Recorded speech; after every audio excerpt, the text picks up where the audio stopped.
Hi, I'm Sarah from The Upcoming. A real pleasure to Hi, have you Sarah. here with us at London Film Festival. Maybe you can begin with a brief introduction to Last Swim. For people who don't know anything about the film, what can they expect going in? So Last Swim is a British coming-of-age story, and it's set here in London on a hot summer's day in August, results day, A-level results day, and it's a story about a young British-Iranian woman, Zeba, who drags her friends on this journey through London for one last taste of adolescence. In terms of the genesis of the project, where the idea came from, I think you were mentioning the other day that, you hadn't really seen this sort of period of life, captured on screen before, particularly in a very British way. Yeah, all the coming-of-age stories in the 90s and noughties seemed to be American. There was nothing inherently British, and also what did exist that was British looked very dull and grey and monochromatic, and I wanted to explore the energy of London on a hot summer's day, so I kind of made the decision then that if I ever had the opportunity to make a film, I wanted to tap into that. And then I guess the other genesis of the idea, we started writing in 2020 during the pandemic, and it's not a pandemic film, but this idea of lost youth was hanging in the air. So I wanted to explore that as a young person, if you had one day to reclaim your youth, I'd like to know where you would go, what you would do. Those are the questions I wanted to ask. And there does seem something very particular about sort of that age, that moment in time, sort of your A-levels, because actually you feel like an adult. But of course you're not really, because you haven't really entered the adult world, having still been at school.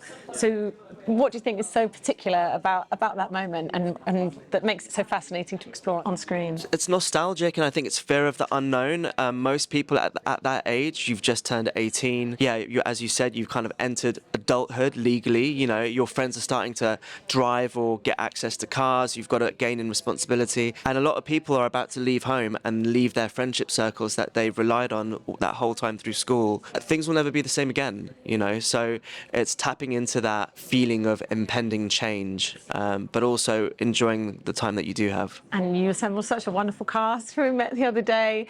How do you decide who's going to be on your film? I guess, you needed to have sort of the right energy and chemistry between them all, but particularly casting Deba as your protagonist. How did you land on her? So we had to cast Zeba first. It's a single perspective story. She's in every single scene in the film. So that was the first piece of the puzzle we had to find. I had worked with her on a music video a few years before, and I remember she had her face was etched in my memory. She's got this incredible screen presence, but she's not a traditional actor. She hasn't been to drama school. We called her in for an audition, and we did the diagnosis scene, and I just encouraged her to reveal to the audience, to the camera. I wanted her to communicate a sense of losing hope, and realizing that her future is actually going to be taken away from her. And she just did this knockout audition. We knew then that she was perfect. And then we built around her. I wanted the friendship circle to reflect the natural diversity of any group of young people in London. And the other thing that was really important to me is I wanted young actors, because again, in these American coming-of-age stories, they always cast like 30-year-olds to play kids in school. And I wanted people as close to those character ages as possible. We've got the mob together. We did a table read, and they just hit it off. They then went out for the day. Apparently, they went to Nando's and spent half the day together, which is classic London. And they've become really close friends ever since. I think you feel that in the film. And then on the shoot itself, what was that atmosphere like? Was there any kind of improvisation or rehearsal period? And what were some of your favourite moments on set? Yeah, so we had a 1-week rehearsal window, which was really helpful, and we encouraged them, because it's a film about young people. So if for each line of dialogue, if there was a more natural way of saying something in a more kind of youthful turn of phrase, we encouraged them to go ahead and change that. So, and we recorded all of that, and Helen and I, my co-writer, would listen back, and we started tweaking things. And then in some scenes, like the scenes in the car and a couple others, they had a little bit of room to get into the scene. So they'd improvise their way into the scene and improvise their way out. And a lot of that improv ended up being in the film. In terms of the experience of making it, I mean, it's hard. Independent filmmaking filmmaking is really hard. The coverage, like number of pages you have to get through every day. We were blessed because it's a summer film and we needed good weather, and the weather's very unpredictable in London. But from our 21 days, we had 18 days of sun. So, yeah, I guess someone was looking out for us. Were there any hiccups, anything go particularly wrong? And I guess working with so many young people, do you feel that need to also kind of, take care of them, a bit of guardianship, and Yeah, of course. I mean, it's a lot of it's a lot of pressure, especially for Deba. She's having to show up and be good every single day. It's that's a lot, and her performance demands a very emotional reaction. The film is basically a series of ups and downs. So she's having to really wear the shoes of the character.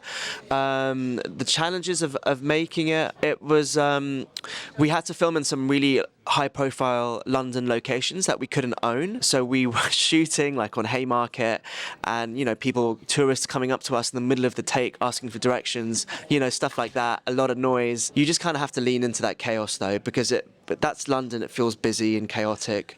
So while it was challenging to shoot some of those scenes, the busyness is something that really helped in terms of the way the film looks. Yeah. And in terms of the takeaways from the film, I mean, I guess like you said, it's capturing this moment of coming of age. People can feel nostalgia for that. It's London in the sunshine. But perhaps it does have something else to say as well, about reaching out to your friends and, if you're ever encountering difficulties, and the importance of telling people what you're going through. Yeah, exactly that. So, I mean, we, the filmmakers, myself and my producers and my co-writer, we're all millennials, but it's very much a Gen Z coming of age story, and all of the actors are Gen Z. And I guess the main difference between those two generations is millennials come from the school of hard knocks, whereas Gen Z are much more emotionally aware and do check in on one another. That sensitivity is explored in the film, and I think it's a really beautiful thing. Zeba, as difficult as her life is at that moment in time, she leans on her friends and they prop her up, and I think through that she finds a way to continue, and I hope that's what we've communicated with the film. And why is it so? Is it kind of a love letter to London itself, and the fact that you said of not always seeing it as this entirely grey, gritty place, which of course it can be sometimes, but there is this other side to it too. London in the sun has the most incredible energy, and you feel it and you hear it, and I think that's reflected in the sound design and the music in the film as well. Because the film is dealing with some dark themes, generally in cinema, the weather and the world tends to be quite bleak and dark. But then I thought, why don't we have this inverse pathetic fallacy where you've got someone going through a very dark period in their lives, but the world that she inhabits is bright and vibrant and beautiful. So I thought that contrast was quite interesting, and that's what we wanted to explore. But yeah, as Londoners, we just do a complete 180 when the sun shines. The way that we interact with one another, the clothes that we wear, and I think you feel that in the film. So yeah. The other thing David was saying on the red carpet the other day though as well is the fact that her character is British Iranian, but it's not also the crux of the theme in the film. And I wonder, in terms of this ongoing conversation about representation, particularly when it comes to the UK, particularly when it comes to London, but representation in terms of showing characters that reflect London, but not making it the point of the character. Is that something that's also a turning point maybe we're in? I hope so. I mean, it was never, I guess that I knew the friendship circle was going to naturally be diverse, and the film explores this sense of duality. So Zeba, when she's at home, she speaks Farsi, she's Iranian, she listens to Persian music, she eats Persian food. But when she's out with her mates, she's just speaking like any other normal Londoner, listening to the same kind of music that they're listening to. I think, but that's a very natural thing, and that's a very British thing as well, this idea of being a social chameleon and, behaving slightly differently. Again, also in the film, in the first scene, you see her interviewing for a place at a top university, and she speaks differently in that scene versus how she speaks when she's with her friends. So I wanted to explore that. But yeah, on the diversity question, any friendship circle is naturally diverse, and I in London, and I'm not just talking about ethnicity in terms of gender or orientation or how they see the world, and that isn't something that we wanted to design in a kind of paint by numbers approach to casting. It was just something that we wanted to be naturally representative, and it ended up just being that way just by deciding that we wanted to cast Londoners, And finally, what has it meant to you to have a film here at London Film Festival, being set in London and a love letter to London? and how might it contrast, when you showed it earlier in the year in Berlin? Oh, I mean, we're over the moon. We're all from London, the filmmakers, the actors, the cast and crew. I've been coming to LFF for a long time. I think it's a beautiful breeding ground of cinematic discoveries and new ideas. And when we made it, we dreamt of it playing here, but, we had no idea what was going to happen. It feels like we're coming home, yeah. And we had the premiere and our friends and family were there. It's a night we'll never forget. Yeah, it was very enjoyable. Do you already know what you're going to do next? Have you got the next project percolating? Or? So we're writing, it's the same team as Last Swim, and it's kind of the anti-companion piece to this. Last Swim is about youth and the beauty of femininity. The next film is a exploration of toxic masculinity. So it's like the darker side of the coin. Yeah, it's called Confidence Man, and hopefully we'll be shooting it next year. Yeah. Amazing. Well, Thanks very much. congratulations on the film. Thank you, Sarah. Really enjoy your rest of the time here in London. Thanks Thank a you. lot.